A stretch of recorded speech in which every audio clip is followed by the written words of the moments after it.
Shalom amigos, un placer saludarles y por supuesto siempre me emociono cuando voy a comenzar un nuevo proyecto de lectura. Ya pasaron varias semanas en las que he querido comenzar un proyecto que se llama El Midrash Dice. Así que hoy vamos a comenzar este maravilloso camino que se llama El Midrash. Le damos las gracias al Boreolán porque nos proporciona libro a libro, página a página y también la fuerza y por supuesto la bendición de poder compartir con todos ustedes estos materiales. Recuerda, cada día ha sido hecho especialmente para ti. Aprovéchalo. ¡Comenzamos! El Midrash dice. Prólogo. ¿Qué son Midrashim? La interpretación común de la palabra Midrashim como leyendas, fábulas o cuentos no es solamente inadecuada, sino también engañosa. El término Midrashim proviene de la raíz hebrea darash, que significa buscar, investigar. El Midrash, por lo tanto, es una exposición de los pesukim, versículos de la Torá, que surge de nuestros sabios, después de haber sondeado en las profundidades de cada pasuk y en todas las palabras y letras del mismo en busca del verdadero significado interior. Según la tradición sinaítica, las palabras de la Torá pueden ser interpretadas por los sabios de la Torá en distintos niveles de comprensión. Todas ellas son verdaderas, pues el Creador moldeó la Torá de forma tal que cada una de sus palabras y letras están cargadas de significado, permitiendo así un gran número de interpretaciones diferentes. Ahora explicaremos el origen de los Midrashim, adaptado del Rabí Moshe Haim Luzzatto, Ma'amar al-Ha'agadot. El Todopoderoso dictó a Moshe el texto de toda la Torá, desde la primera palabra Bereshit hasta las últimas palabras Leinei Kol Israel. Al mismo tiempo, le proporciona a Moshe una explicación oral detallada del texto que le estaba dictando. El texto escrito de la Torá constituía meras notas, breves alusiones a la Torá oral elaborada. Sin embargo, Hashem le advirtió a Moshe de no poner por escrito la Torá oral. Moshe y los sabios, quienes lo seguían, cuidaron de preservar no solo los rollos escritos de la Torá, sino también la explicación oral de los mismos. La estudiaron y la transmitieron de generación en generación. Sin embargo, llegó el momento en que los líderes de la Torá de una generación consideraron que la Torá oral no podía ser conservada en la memoria únicamente como lo hicieran las generaciones anteriores. Las persecuciones y sufrimientos que el pueblo judío padecía en manos de los romanos afectaba su tranquilidad mental y poder de concentración. La Torá oral corría peligro de ser olvidada, Hasbe Shalom. Los sabios, por lo tanto, aplicaron una regla sinaítica transmitida por Moshe que autorizaba a los sabios de la Torá, los líderes de una generación, a tomar ciertas medidas de emergencia a fin de asegurar la supervivencia de la Torá. Dicha medida de emergencia, a fin de preservar la integridad de la Torá, fue la de emprender la compilación de la Torá oral en varios volúmenes escritos. Estos son conocidos como la Mishnah y la Gemara, que conforman el Talmud. Se trataba de una empresa gigantesca que solo podría ser lograda por varias generaciones de los estudiosos de Torá más brillantes, aproximadamente 3.450 4230. Fue concluida exitosamente con la obvia ayuda del Todopoderoso. Los sabios codificaron adecuadamente las halajot, leyes religiosas que Hashem había encomendado a Moshe.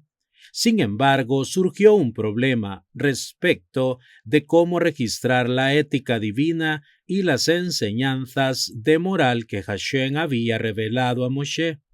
Estas contenían principios morales e ideológicamente profundos que, cuando estuvieran escritos, podrían ser leídos por estudiantes de carácter impuro. Los sabios temieron que cualquiera que no estuviese guiado por el temor divino y que estudiara la verdadera ética de la Torá podría distorsionar su significado, aun si fuera un erudito. Y si los futuros estudiosos de estas explicaciones, los Midrashim, fueran también ignorantes, seguramente sacarían deducciones erróneas. Sin embargo, los sabios decidieron poner por escrito las enseñanzas morales de la Torá, pero mediante un código secreto. Solo serían comprensibles para quienes poseyeran la clave del código maestro. Por lo tanto, disimularon dichas enseñanzas morales divinas, los Midrashim, en cuentos, adivinanzas, parábolas y proverbios enigmáticos. Estos serían inteligibles para los legos, solo serían descifrados por un círculo limitado de estudiosos de la Torá, cuyos maestros les hubieran transmitido dichas claves. Estos, a su vez, revelaron a sus discípulos que el texto literal de los Midrashim es solamente una embestidura exterior que disimula su alma y verdadera esencia. Si alguien leyera los Midrashim sin estar familiarizado con el código, eludiría su verdadero significado. A continuación figura una lista parcial de axiomas relacionadas con los Midrashim. Relacionan principios éticos y morales profundos mediante parábolas y comparaciones aparentemente simples. Para los principiantes, muchas máximas de nuestros sabios parecen verdaderamente en su sentido absoluto. En realidad, son únicamente aplicables a una esfera limitada, a un tiempo, lugar o sujeto determinado. Por lo tanto, un extraño que no está acostumbrado a su aplicación limitada o a un midrash en particular puede ser confundido. Para él contradice otra afirmación de los sabios. Los sabios sabían por tradición que Hashem, cuando concibió la Torá, invistió cada palabra y cada letra con un vasto número de diferentes significados, todos ellos verdaderos. Los sabios a veces ocultaban una profunda moral tras principios aparentemente científicos, aceptables en su época. En realidad, no les preocupaba su validez científica, sino la lección moral que ocultaban. Es posible comprender Midrashim salvo que una persona haya interiorizado previamente de ciertos conceptos fundamentales. Por ejemplo, es evidente que todas las leyes naturales están regidas por fuerzas espirituales, ángeles, shedim, masikim. Las leyes de la naturaleza operan únicamente por el resplandor del mundo celestial. A la inversa, cada uno de los movimientos del hombre deja una huella espiritual en el mundo celestial. También es importante tener en cuenta que si nuestros sabios presentan diferentes puntos de vista sobre un mismo tema, todos ellos contienen un determinado aspecto de la verdad. Aunque aparentemente resulte contradictorio, todos contienen la verdad en cierto sentido. Nuestros sabios sostenían una tradición por la cual cada pasuk de la Torá, aparte de ser verdadero en su sentido más simple y obvio, también contenía un vasto número de alusiones a eventos pasados y futuros. Ellos explicaban los pesukim de acuerdo con las leyes divinas para la interpretación de la Torá. Los midrashim nos inspiran temor y amor hacia el Creador cuando se refieren a su grandeza, la unicidad del pueblo judío, la santidad de los sadiquín y la recompensa divina en este mundo y en el mundo por venir. Por lo tanto, también se los llama Haggadot. En arameo deriva de la raíz atraer, pues captura los corazones del lector, atrayéndolo a servir al Todopoderoso. Cuando leemos los Midrashim debemos tener en cuenta que fueron registrados por nuestros sabios, cuya talla y santidad era tal que podían vivir milagros. La Guemará relata un ejemplo, Ta'anit 24a. Rabí Elazar Ish Bartotá distribuía entre los pobres hasta el último centavo que poseía. Era conocido por su caridad, que no era proporcional a sus ingresos, por lo que se privaba de necesidades elementales. Por lo tanto, los recaudadores de caridad judíos trataban de evitarlo. El día del casamiento de la hija de Rabí Elazar era inminente. Él fue al mercado a comprar los alimentos para la boda. Mientras caminaba por las calles, los recaudadores de fondos pasaron. En cuanto notaron la presencia de Rabí Elazar, trataron de esconderse, pero fue demasiado tarde. Él los había detectado. Digan por qué causa están recaudando fondos. Para una niña y un niño huérfanos contestaron. Están a punto de casarse y carecen de los fondos necesarios. Rabí Elazar exclamó, juro que tienen prioridad sobre mi hija. Tomen todo el dinero que yo poseo y utilícenlo para su casamiento. Rabí Elazar vació sus bolsillos y les entregó su dinero. Se guardó únicamente un suz, una pequeña moneda, con la cual compró un poco de grano. Cuando volvió a su hogar, colocó el grano en su granero y fue al Beit HaMidrash a estudiar. Más tarde su mujer le preguntó a su hija, ¿qué compró tu padre para tu boda? Un poco de grano, contestó ella. Fue al granero y lo inspeccionó. Pero para su sorpresa, cuando trató de abrir la puerta del granero, no la pudo mover. Estaba bloqueada por muchas bolsas de granos apiladas hasta el techo del granero. La hija de Rabí Elazar corrió al Beit HaMidrash y llamó a su padre. Ven a ver lo que tu buen amigo, el Todopoderoso, hizo por ti. Le contó del milagro que había ocurrido. Rabí Elazar hizo una promesa. Juró que estas provisiones son como el Hekdesh, comida sagrada. Tu participación está limitada a un monto equivalente a todos los pobres de Kelal Israel. La Guemará pregunta, ¿por qué los milagros evidentes son otorgados a algunos de los sabios? Berajot 20a. Rab Papá preguntó a Abaye, ¿por qué somos diferentes a las generaciones anteriores en que no vivimos milagros como ellos?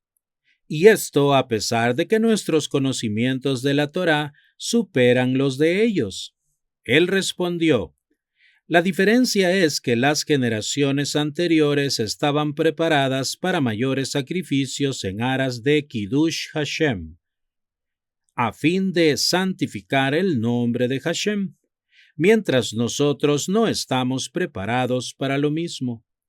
Un ejemplo sería la conducta de Rabí Adá bar Ahava. Él una vez se encontró con una señora que vestía una prenda cuyo color estridente no era acorde con el espíritu del zeniut, de la vestimenta de una mujer judía. Él pensó que ella era judía e incapaz de soportar el Hilul Hashem que estaba provocando, se acercó y se la arrancó en medio de la calle. Resultó ser una no judía. Tuvo que pagar 400 zuz por el daño y dijo: si me hubiera contenido, habría salvado 400 zuz. Hashem actúa frente a un hombre de la misma manera que él se conduce. Como las generaciones anteriores demostraron tener un espíritu sobrenatural por el honor divino, él respondió con hechos sobrenaturales en sus vidas, con milagros. Las generaciones posteriores estaban dispuestas a sacrificar sus vidas por Hashem también, pero únicamente si se los exigía la halajá. Las generaciones anteriores, por el otro lado, desplegaban Mesirut Nefesh, abnegación, aun en los casos en que la Torá permitiera permanecer pasivo. Las vidas de nuestros sabios constituían un permanente Kiddush Hashem. Su amor por Hashem se expresaba no solamente en su estudio de la Torá y en sus plegarias, sino en trabajar, comer, dormir y en cada respiración. Rabí Elazar Ish bar Totá, quien encontró que el grano se había multiplicado milagrosamente en su granero, dio más sedacá de la que por halajá se le exige a cada judío. Fue un moser nefesh por la misbah. Las necesidades de un hombre pobre eran más importantes a sus ojos que las propias. Consideren el abismo entre nuestro mundo del pensamiento y el de él. Si se le sugiere a una persona donar el dinero para una caridad en lugar de las flores o un pródigo menú o un fotógrafo en el casamiento de su hija, ¿cómo reaccionaría? Los sabios que compilaron los Midrashim eran santos. Para darnos una idea más de su grandeza, consideremos la siguiente afirmación, Tratado de Sukkah 21b. Hillel tenía 80 discípulos. 30 de ellos eran tan grandes que merecían la Shejiná como la de Moshe Rabbeinu. 30 merecían que la órbita solar se detuviera, como con Yehoshua bin Nun. 20 eran comunes. El más grande entre ellos era Jonatán ben Uziel. El menos importante, Rabí Yohanan ben Zakkai. Acerca del menos importante, Yohanan ben Zakkai, se decía que no había versículo de las Escrituras ni de la Mishnah o del Talmud que no conociera. Había estudiado todas las halajot, midrashim, las complicadas alusiones ocultas de los versículos y todas las normas de los sabios. No había ningún tema de la Torá mayor o menor en el cual no estuviera versado. Entre los grandes, Jonatán ben Uziel se decía que mientras estudiaba Torá, los ángeles lo rodeaban para escucharlo. Como resultado del fuego espiritual que emanaba, cualquier pájaro que sobrevolaba sobre la cabeza de Jonatán ben Uziel mientras él estudiaba se quemaba. Lo que surge de lo anterior es que el estudio superficial de los Midrashim no le hacen justicia.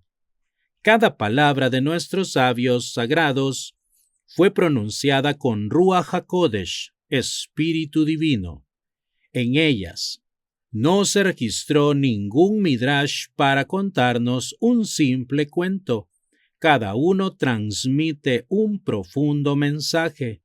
Por supuesto, una versión de los Midrashim en castellano solo proporciona un mero resplandor de la santidad, belleza y sabiduría inherente al texto original en hebreo.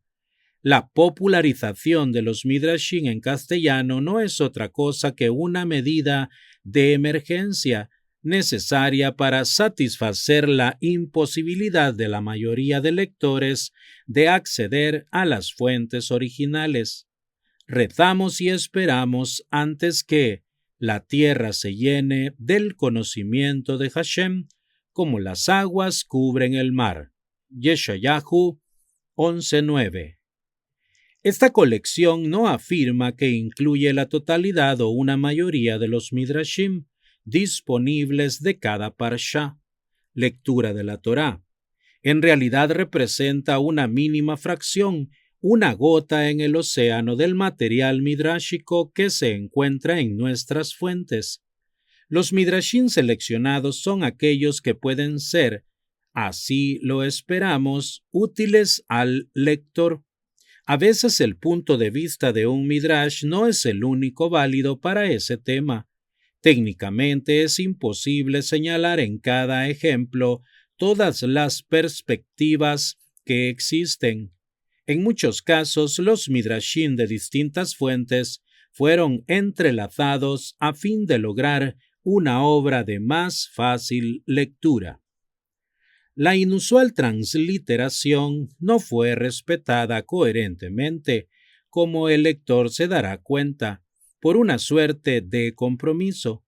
El propósito de ajustar la escritura a los lectores de la mayoría de las yeshivot, evitando cambios que se desvíen demasiado de lo tradicional. Introducción. Definiciones de los conceptos básicos de la Torá. Podemos apreciar plenamente las frases de nuestros sabios solo si estamos familiarizados con las pautas sobre las que se basan. A continuación siguen las definiciones de algunos conceptos básicos utilizados a lo largo de este libro. Para cualquier definición adicional, el lector deberá hacer referencia al glosario. Midá keneged midá. Medida por medida. Una persona es compensada por el cielo en correspondencia con la forma en que actúa. La compensación o el castigo que Hashem brinda a una persona es el reflejo de sus actos.